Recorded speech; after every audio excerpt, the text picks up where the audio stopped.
serious? What lie are you living? Serious replies only.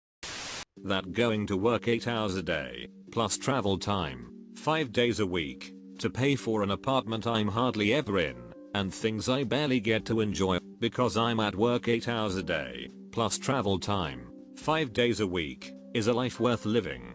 I'm blessed in a ton of ways, don't get me wrong, but that I'm happy when deep down I really don't have an interest in life.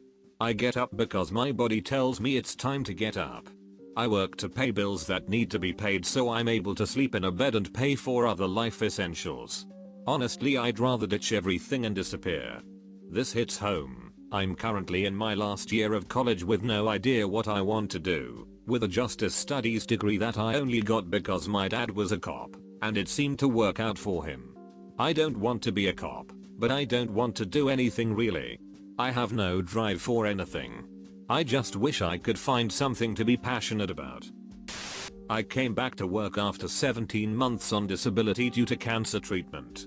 My employer thinks I'm better. They don't know that I'm terminal, with stage 4 cancer.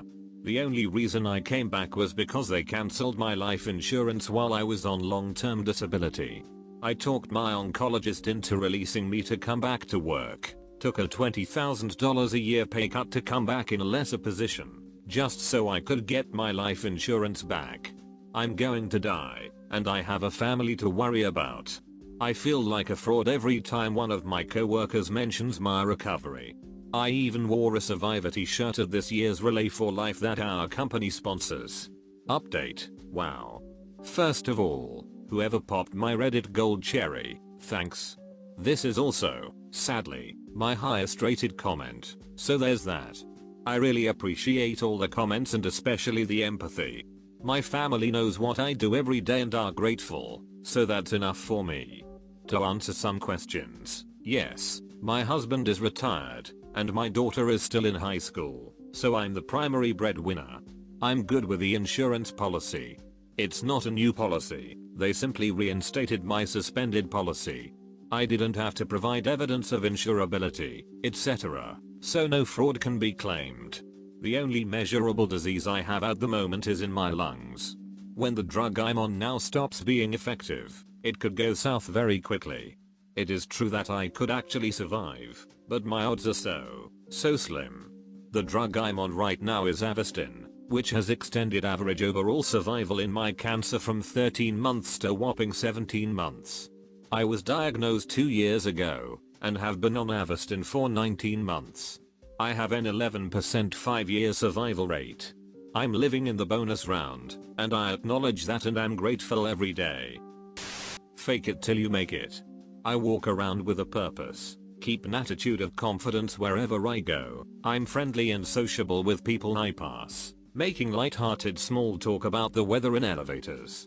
Inside, I'm a ducking nervous wreck, no idea what I'm doing, constantly questioning how stupid I must look to people around me. The thing that keeps me going though, is the thought that the only thing worse than constantly worrying about how I appear to people, is people knowing that I'm worried about how I appear to them. Edit, I feel the need to state for everyone, I'm not faking who I am. I very much know who I am and what I want. I just fake that I have any idea what I'm doing, and the confidence involved therein, and B, I'm not sad, at least not always, just completely and entirely unsure what the duck I'm doing. College is the right place for me. I came here expecting to learn about my major and grow into a responsible adult or whatever. The exact opposite has happened. I have learned so much more about myself and what I truly want to do with my life. My entire life it's been forced down my throat that you have to follow the traditional path of high school, college, career, family, etc. And I hate it.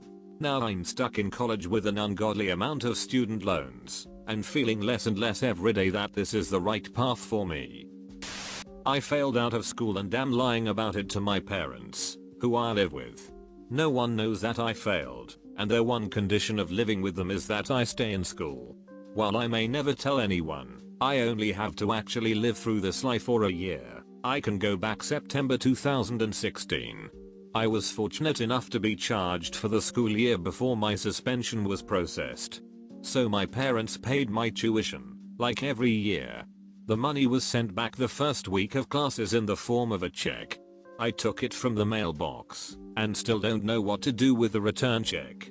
I changed my mailing address with the school to a post office box so my parents can't accidentally find out if my school mails me about school related issues. Now I leave the house every day pretending to go to school. Sometimes I do. I attend classes I plan on taking when I return. My friends think I'm in school. All my family thinks I'm in school. I lie about midterms and essays and lab assignments. I bought textbooks for the classes I would have taken. I reject extra shifts from work because I have school. My plan is to get my shit organized this year and go back next fall with a different major. I've studied more these past 2 months than in my entire time in university. I finally settled what I want to do with my life. Started working out, have a better sleep schedule, am eating better. Right now I'm at the library taking a study break. I'm nervous about everything. I'm not going to the doctor or dentist because it would be fraud if I still said that I was allowed to be under my parents' insurance. If my parents found out that I was suspended, they wouldn't help me pay for school, and they would basically disown me and kick me out of the house. But I think I'm going to get away with a lie. Edit. Thank you to everyone for your advice. I'd love to hear some more if you've got it. Even your stories about successfully pulling off similar things is very comforting to hear. I do feel like I'm alone in this since I haven't told anyone. I will be kicked out if I am honest. My best option is to continue the lie. I don't feel guilty about the lying because no one would be happy if faced with the reality. My parents would be disappointed, sad, force me to move out, and forever feel guilty about the tough love, and may or may not blame themselves if I can't afford to continue with school. Not to mention, I probably wouldn't even continue school because I can't afford to do so. So being honest also means I'd quit school. I'm just not ready for that at my age. Thanks to those who understand, and thank you for the advice even from those who don't. Again, please feel free to share your advice with me, or ask me questions. That my friends actually care about me, when in reality, I'm basically the filler friend. This hits very home to me. I know that I will always be the friend to walk behind everyone if there is no room, and I know that I'm the friend that they forget to invite when they do something. And I know deep down that I will always be that friend, no matter if I change my current friends or not. That I'm super chill. I'm always freaking out and anxiety is killing me, but I try to look super chill, so that those around me don't worry or freak out, and they too can just be chill. I am reading these posts and feeling that you guys posting are young, by my standards anyway. I am 51, and you echo the way I felt when I was young, so words of advice, and with my advanced years hopefully reassurance. If that is the way you feel where you are just right now in the wrong place. The world is a big, fabulous, exciting and accepting place to exist, and if you get out there and do things and go places, you will find people who make you feel valued and who genuinely value you for who you are. Sounds cheesy, but don't be constrained by other people's expectations. If they make you feel the way you are describing, they are not the people you need to be around. Leave them behind. Find a new world and new friends. That I want to marry my significant other. I really care for her. I just have this feeling we're not supposed to be married. I don't know what to do. Please talk to her. I was married, and he ended up having an affair, after telling me he never felt like he wanted to be married, just went with it. Now I'm getting drunk on a Tuesday night crying my heart out in the worst pain possible, because my heart aches for him still, 2 months later. Save her the heartache. I'm about 90% sure I need to get out of my current relationship. She's really sweet, wonderful, and funny, but overly attached to her mother. I don't think she can do anything without seeking out the approval from her mom, and it seems like her only ambition in life is to meet her mom's expectations of who she should be. Her mother seems to take full advantage of it, and her dad just enables it. When dad's out on a business trip, she doesn't go out at all, because mom will feel lonely or get scared. If she wants to buy anything, whether in actuality or not, it feels like she goes through mom for approval.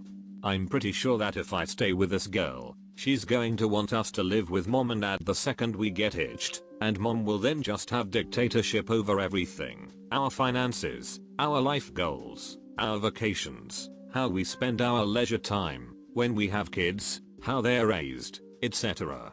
I'm an independent person, and I want a partner with whom I can blaze my own trail and carve my own path in the world, and I don't think I would ever be able to do that with her mom trying to pull strings. And yet, here I am making vacation plans and thinking about the future, hoping and praying that it won't be so bad, but I think I know that it will. She's 25 and has yet to stand up for herself, opting instead to avoid conflict by just doing whatever her mom wants. No matter how much she says it will change, I really don't trust it, because when it comes down to it, she won't know how to stand up for her own independence, and will try to please everyone or her on the side of mom over us, pleading, "It's not my fault," or, "Well, she's my mom, what can I do?" Otherwise it's great. We love all of the same things. She's totally reasonable in terms of balancing our activities and shared interests, splitting mutual time together with our own independence. She is loyal to a fault. We have a blast together, and can enjoy each other's company endlessly. We share some of the same views independently with regards to how we would raise kids, and what lifestyle we would live, minus her wanting to live with her parents so she can see them every day. It's just her overprotective and controlling mother that seems like she could turn what otherwise looks like a good life into a living hell. I joke with my significant other about how diamonds are ridiculous. I have no plans for marriage, and I'll probably start thinking about all that adult stuff in a year or two. Secretly, I've got a ring waiting in the back of my dresser drawer, and I'm going to be putting it to use soon. Edit. So, this blew up a bit. Yes, I have talked with my significant other about marriage, and we're both very certain of our future together. It's just the details that are still vague and fuzzy. She's even helped hint at what types of rings she likes or doesn't like, so I feel very confident she'll say yes when the time comes. That I'm over my ex. We dated for 3.5 years. It's been almost 2 months. Everyone thinks it's all good, and I'm over it, because I go out and have a good time, but it's always there. Actually just deleted her number from my phone today. That one hurt. Edit. Big thanks to everyone for the support and for sharing their stories. Sometimes you need to tell it, even if it is to strangers on the internet. I have chronic neuropathic pain, and people who need to know, but nobody likes to hear about it. No one likes to hear anything but positive answers to, "How are you?" So I do a very fine job of appearing to not be in physical pain all the time. It's very tiring, and probably makes it harder than it needs to be to live with this debilitation. I have a coworker who has a relative who has chronic pain, and he can tell when I'm particularly full of shit, and he's like a breath of fresh air. That I'm going to figure out what I want to do for a job, a real job, and work towards it. I am living the same exact lie. I was good at school. What I had to do was clear cut and placed right in front of me, and the school work was easy. I used to think that I was pretty smart because of that, but now I think I was able to absorb and regurgitate facts on command. Now that I'm out of the system and without its structure, I've just been coasting along. I'm pretty sure I could do pretty much any job if I applied myself, but I don't know what job to do. None of the jobs I could do particularly excite me, and the things that do excite me pay poorly for the professional or are extremely taxing on the person, artist, game design. They say do what you love, but being so poor that I can't afford to go to the doctor when something feels wrong scares me.